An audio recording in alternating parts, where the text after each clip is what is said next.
Hi guys, LeMonde here again. I hope you're getting value out of these shorts which I'm doing, which are aimed at everyone. Everyone can benefit from them, including myself. I've done a lot of research into these things because I want to have a good life. I'm sick of having that sort of mediocre life, and I want to have a great life, and I want to share that with someone special as well. So I want that for all of you also. That's why I'm doing these. Today I've got a challenging topic, and that is the topic of narcissism. Because I look at the field of relationships a lot, quite often I come across information where people talk about narcissism, and especially where there's been a relationship breakup or breakdown, that both mean the same thing, where two people have separated. One person tries to call the other person a narcissist, and quite often what you get is actually both people calling each other narcissists. How crazy is that? So I'd like to talk about narcissism, and I'll do it quite quickly and briefly, seeing I've taken up almost a minute of the introduction. So narcissism, or narcissistic personality disorder, is what's called a cluster B personality disorder that's evaluated by psychiatrists in particular.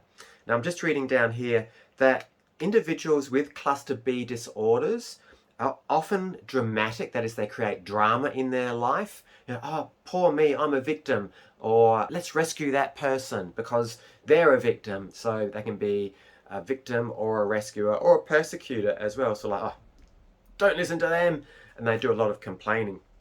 They tend to be quite emotional, so they don't have a lot of emotional regulation. They let their emotions get the better of them. And they tend to be erratic and unstable in their activities. So you never know whether they're going to do one thing or another. They could change their mind quite quickly, and they do change it quite often. So let's get into it. So to be diagnosed with Narcissistic Personality Disorder, or NPD, and the same applies, I think, in general when people talk about people being a narcissist, I think you should take this into account. People need to exhibit 5 out of these following 9 things. So the first one is that people with narcissism need to have this really big sense of self-importance. They exaggerate their achievements, they exaggerate their talents. So that's number 1, self-importance and exaggerating achievements and talents. Number 2, they often have fantasies of unlimited power, unlimited success, being very beautiful, of idealizing their relationships as well. Also, they think they're quite brilliant a lot of the time. Number 3, they believe they're special and they should be around other special people. Only other special people can understand them. So that's number 3. Number 4 is that they require excessive admiration. So they'll say things like, don't I look good today? Oh, wow, I've done a really good job here, don't you think? And they'll keep trying to get that admiration if it's not forthcoming quickly or all the time. So they require excessive admiration. Let's go into number 5. They often have a sense of entitlement, which means that they think that they deserve the best. So they need to be seen by the best doctors, go to the best restaurants, they deserve the best clothes, jewelry, all of those sorts of things. So they'll often go for that top shelf stuff like Gucci or Calvin Klein or Yves Saint Laurent. Now that in itself, people wear that stuff, but it's a consistent thing in their life. Remember that. It's not just a one-off thing. Number 6, they often exploit other people. They take advantage of other people. So they really have little consideration for how something is going to affect someone else. So they might borrow someone's money when that person is quite poor. They might borrow someone's car when they really need it. What else might they do? They might constantly call on someone else to help them with something when that someone else is quite time poor, and they don't really see that. So that's actually the next bit. So they exploit people, they take advantage of others, was that one I just spoke about. The next one is that they lack empathy. And so what I've just said, that's part of lacking empathy, not understanding other people's needs, wants and desires. But also they tend to be quite condescending, condoning. They will shame people They will blame people as well. So they really have little regard for how another person feels. Like if they're shouting at someone or if they're violent towards someone, they would rarely say that they're sorry. They say that that person deserves it. All of those sorts of things. Number 8, they have envy, and they think people are envious of them. Well, actually not both of them. It could be one or the other. So they could be envious of other people, or they could think other people are envious of them. That's number 8. Remember, guys, for a person to be even considered with NPD, they need 5 of these 9 things. So you should be checking these off if it's you, and you really shouldn't be looking at other people. Just look at yourself. Think about yourself and everything you do. Just have a good thorough look at yourself. I've done this with myself.